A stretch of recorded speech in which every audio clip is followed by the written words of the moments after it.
Mi si è presentato una volta un ragazzo molto carino con una famiglia splendida che sono qui credo, e con un loro collaboratore Antonio, che si sono voluti iscrivere a scuola, cioè loro fanno questo grandissimo sacrificio, ogni volta da Cerignola vengono fino a Formello per imparare il mestiere, perché la musica, il cantare non è solo un fatto vocale così che viene spontaneo, c'è tutta una tecnica e un lavoro dietro molto difficile e complicato, e questo ragazzo lo sta imparando. Io questa sera gli voglio dare soddisfazione perché lui è di Cerignola, quindi voi lo dovete accogliere con un applauso fragoroso, perché se lo merita per i sacrifici che sta facendo, e poi soprattutto perché ha una grande anima e un grande vocalismo, e sicuramente se la testa l'aiuta farà anche una grande strada.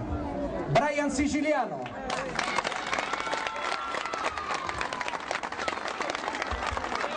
Le altre cose, Brian è venuto a una mia manifestazione proprio a Roma, si chiama Notte di Stelle, dove hanno partecipato un sacco di ragazzi molto bravi di fronte a una giuria molto qualificata, e tra tutti i ragazzi laziali, indovinate chi ha vinto?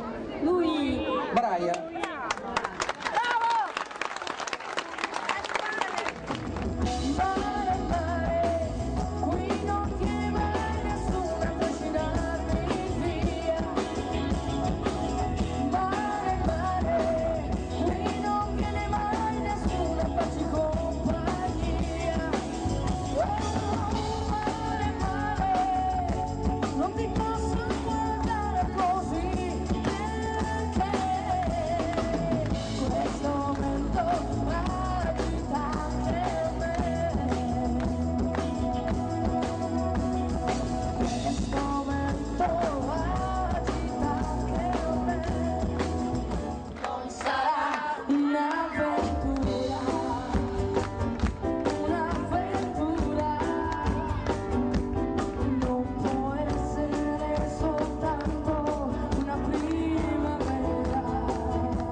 Allora io spero veramente che questo applauso sia ancora una volta una dimostrazione che sei uno che ce la puoi fare. Non ti montare la testa, se no te la scasso io, e che veramente la tua vita possa essere un'avventura.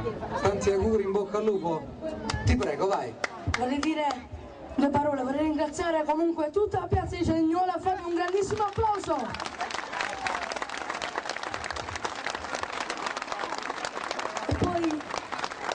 Vorrei dire le ultime due parole. Parole. Io vorrei ringraziare il mio maestro Marcello Cirillo, non come maestro, anche come maestro è. Anche come maestro, ma anche come uomo, perché nella sua famiglia a Formello, anche la moglie è lì, facciamo un grandissimo applauso. Che è lì.